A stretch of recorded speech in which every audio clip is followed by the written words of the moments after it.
Hello, and thank you for joining me at Spooky Reviews. I'm the Ghostess, and I like to treat Friday the 13th like a mini little Halloween. Any excuse to celebrate the spooky and binge a horror marathon, I'm going to take it.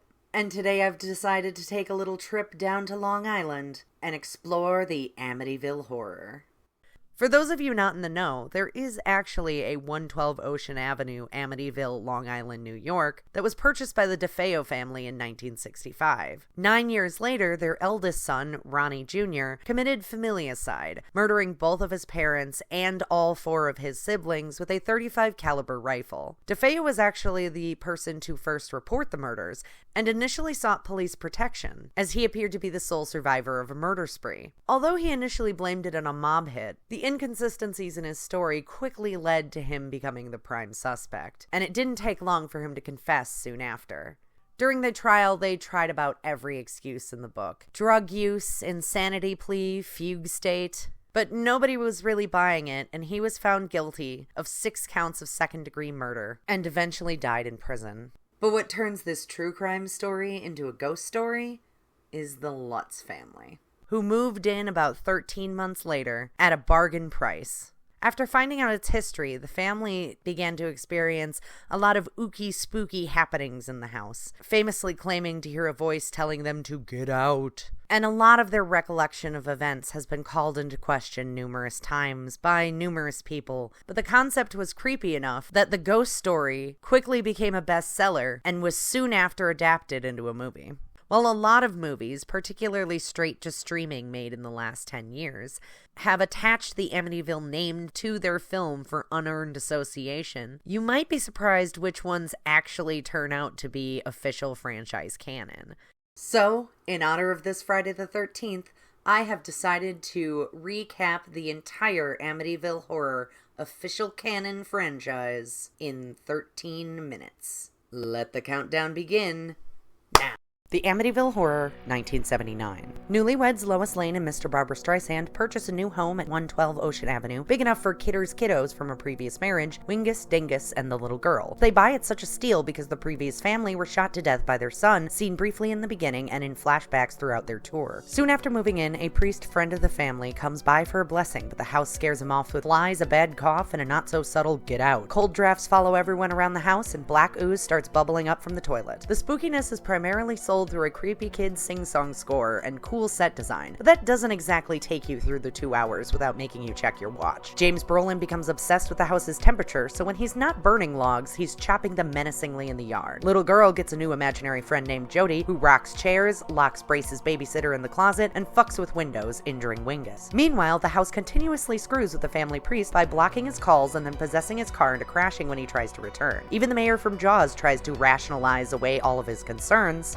Amity, as you know, means friendship. Before the house ultimately blinds him with a crumbling statue. The house keeps messing with the family through nightmares, mysteriously locked doors, and, most dastardly, destroying Mr. Lutz's credit score when it steals $1,500, causing him to bounce a check. A conveniently psychic friend of the family determines the basement is the origin of evil and tears down the walls, revealing a mysterious red room. Brolin does his best rebel without a cause while the family agonizes over what to do next. It takes one little homicidal rage tantrum for the family to finally say fuck it to the money pit and hightail it out of there, only going back once more to save their family dog from the hell pool in the basement, but otherwise leaving everything behind and never going back inside again. Amityville 2, The Possession. The Montelli family, legally distinguishable from the DeFeo family, are living in the Amityville house prior to the Lutz's arrival. There's abusive dad about to crack mom, and pure and innocent teenage daughter, Wingus, Dingus, and the little girl. The eldest son, Sonny, begins hearing demonic voices in his headphones, interrupting his sweet jams with vaguely threatening, vaguely enticing thoughts. The elder siblings have such a playful relationship that quickly blossoms into an oh my god they went there full-blown incest. The assumption is this has something to do with the Devil House, but they were flirting so much during the first half of the movie, I was wondering why they let this unrelated man live in their family's home when he clearly wanted to bang their teenage daughter. As the movie goes on, we get some trigger warnings all around as the dad belts his way through his problems. It all culminates in Sonny Not DeFeo shooting every single member of his family and being dragged to prison screaming, "The devil devil made me do it. However, a family priest has his back and knows he can save Sonny's soul if he can only break him out of jail to perform an exorcism. We get very The Exorcist vibes after the priest talks the prison guard into a great escape, taking Sonny back to the house and forcing the demon from the boy's body into his own. Sonny is now free to go to prison for the rest of his life for the murders that were absolutely committed by his hand without the possession influence to help him secure an insanity plea, while the priest becomes catatonically, demonically destroyed in the Amityville attic. Amityville 3 The Demon, or Amityville 3D, which means you'll have a lot of shots awkwardly reaching out at you. After kicking a couple of psychic charlatans to the curb, an investigative journalist decides that Amityville Manor would be the perfect new bachelor pad after his recent divorce, and he moves right in. Being PG, this movie drops the incest and shotgun blasts to the dome and replaces it with locking people in rooms. But you still get all the flies your heart can handle, and for the realtor, more flies than his heart can handle, and he gets got. No Wingus, but we do get a little ish girl in the form of the journalist's daughter, Lori Loughlin, in her first film role ever, and her best friend Dingus, played by Meg Ryan, in her second film role ever, who provides Amityville exposition and geeks over the murder house. Instead of ripping off The Exorcist, this time we rip off The Omen, as his photographer partner takes portentous photos that predict the evil happenings in the house. But the journalist stays stubborn and continues to ignore everything going on, even when the weirdness follows him into the big city. When the photographer returns to look into her paranormal hunches, she nearly gets killed when the house belches in her face, and then really gets killed when the houseflies make her crash her car and then spontaneously combust. Sleepless in Seattle hosts a seance where their makeshift Ouija board predicts Full House's death a full 5 minutes before she drowns falling off a speedboat. Even though his ex-wife saw his daughter's ghost, the journalist remains a stubborn skeptic, but still reluctantly allows his psychic researcher friend to investigate the house. A Lori Loughlin laser light show ghost lures her parents into the well of hell, which Satan remodeled into a small jacuzzi that ends up giving birth to a gooey demon, and the researcher gets got. The house starts trashing itself, taking out the team of investigators, while the divorced couple barely make it out alive before the house blows itself up. But that well of hell is still a-bubblin', and the nightmare is far from over.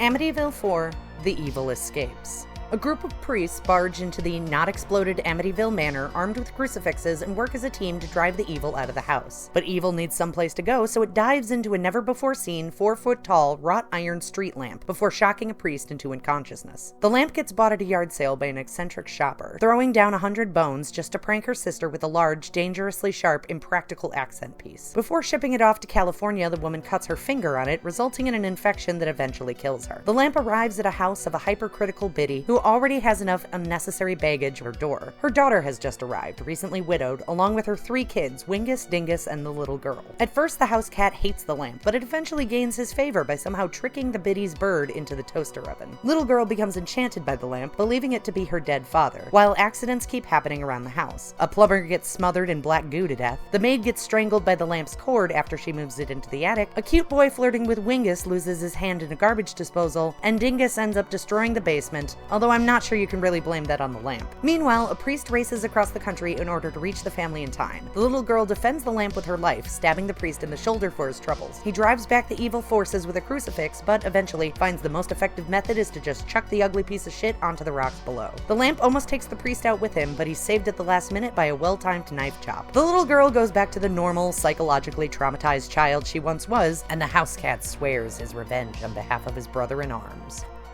Amityville 5 The Curse. Once upon a time, elsewhere in Amityville, a priest gets shot in his confessional booth, which for some reason gets stored in the basement of his house. 12 years later, his house, supposed to be the Amityville Manor with a different look and backstory, gets purchased by a Wingus couple, a Dingus couple, and the little doof. Conveniently psychic Mrs. Wingus gets bad vibes from the jump, while Mr. Wingus plays the skeptical psychologist even when weird things start happening, including the little doof almost nailing him in the face. Mr. Dingus, however, gets the unnerving personality change, slowly possessing him into doing the house's bidding. The priest's eccentric former assistant's cat hangs around the house, allowing her to pop back into the story with a bag of ominous vagaries until Mr. Dingus pushes her down the stairs and she gets got. Mrs. Wingus has psychic visions, proving that the progeny produced by the vow-breaking priest is the one who shot him before hanging himself on the property, and his evil is working his way through Mr. Dingus. The murder is then recreated when Mr. Wingus gets trapped in the confessional booth and Mr. Dingus shoots him. Mrs. Wingus tries to hide from him, throws acid in his face, a saw blade at his leg, nail guns him down, and then finally stabs him in the back before he can strangle Mrs. Dingus to death. The basement confessional explodes, and the nightmare seems to be finally over.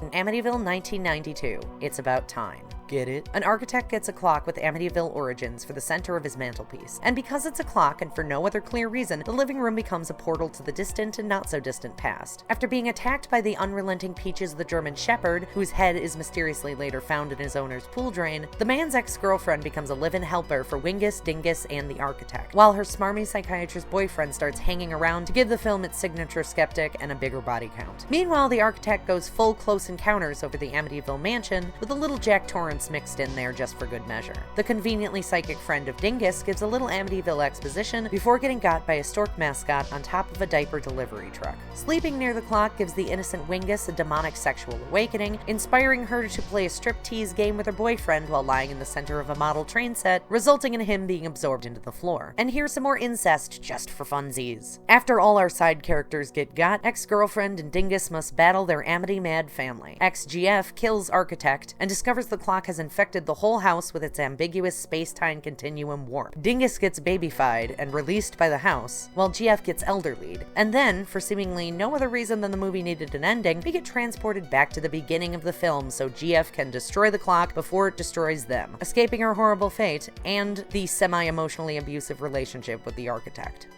Amityville, a new generation. We've had an evil lamp and an evil clock, now it's the mirror's turn. A starving artist photographs a homeless man who gifts him a demonic mirror, which he brings back to his luxury loft to show off to his art collective, including his roommate Wingus, his landlord Dingus, and the original bad motherfucker himself, Richard Roundtree. The mirror immediately begins to have a spooky effect on everyone around him. It kills Wingus's abusive ex-boyfriend by scaring him into smashing his face through a window, pulls a velvet buzzsaw with Wingus's demon paintings, bet you can't guess what happens with those noose-like ropes, and later her ghost seductively electrocutes Dingus. The legendary Lynn Shay gets a fun cameo as an asylum nurse who confirms the mirror came from 112 Ocean Avenue. Investigator John Locke expositions that the homeless man was essentially Sonny from Part 2, when they finally get on with it and reveal that the artist is actually Ronnie DeFeo Jr.'s stand-in's illegitimate son, explaining the murder your family dream sequences he keeps having. He begins planning a very on-the-nose, elaborate performance piece for his gallery opening, but right before the show he confronts the mirror's demons, diving through the glass and into the mental asylum hell hallucination to murder his father. When his real-world reflection begins reenacting his nightmares, John Shaft's sculpture of a Chekhov shotgun gets swapped for the super soaker filled with Kool-Aid, and the artist nearly fulfills his familicide fate, but thankfully Detective Stepfather has his back and orders the cops not to shoot, giving him the chance to do the right thing and shoot the mirror instead.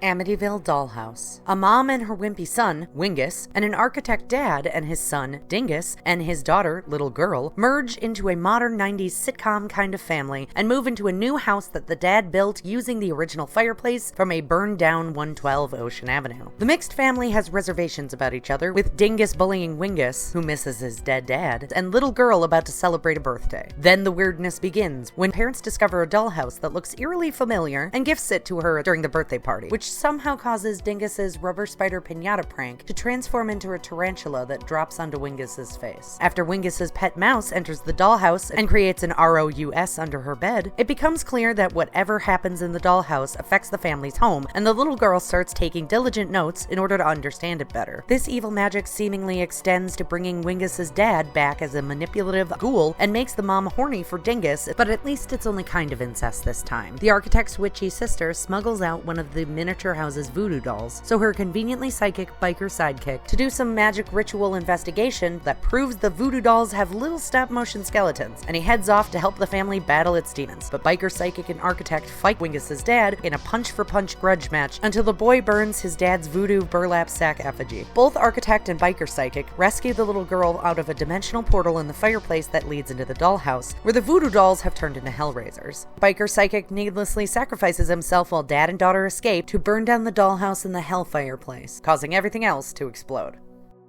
The Amityville Horror, 2005. Another loving recreation of the DeFeo murders, before we watch a new version of the Lutz family move into the place. Deadpool, Melissa George, and her kids from a previous marriage, Wingus, Dingus, and the little Grace Moritz. This time we put the blame solely on a torture-happy pilgrim priest who used the land as his dungeon of doom. As Green Lantern gets infected with the murderous madness, he chops wood menacingly, traumatizing Dingus, and Jack Torrance is all over the place, complete with hellish nightmares. Brace's babysitter is swapped out for Boob's babysitter, and instead of pulling the family dog from the pits Gates of Hell, Mr. Lutz axe murders him in the face. While both original and remake suffer from poorly aged special effects, the CGI ones are harder to ignore because they keep jumping at your face. In the end, after a very brief stay, the Lutz family leaves the property, once again never to return.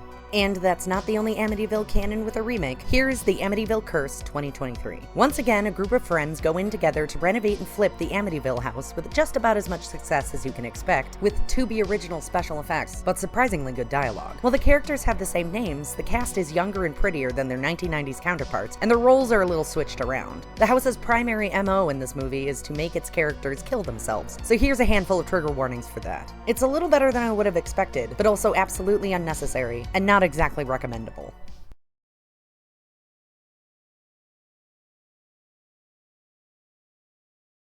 So that was the entire Amityville Horror franchise in under 13 minutes. I want to take a moment to give a special shout out, thank you, oh my gosh, you guys are amazing, to every like, share, and subscribe that I have had in the past week. It's extremely touching to know that anyone is interested in hearing what I have to say about horror, and I love seeing all the feedback in the comments telling me your favorite horror movies, so keep it up. So if you haven't already, please like, share, and subscribe. Follow me at Spooky Ghostess on Twitter, and join me next time for another spooky review when I will be continuing my countdown series of the quintessential horror elements. See you then, and boo for now.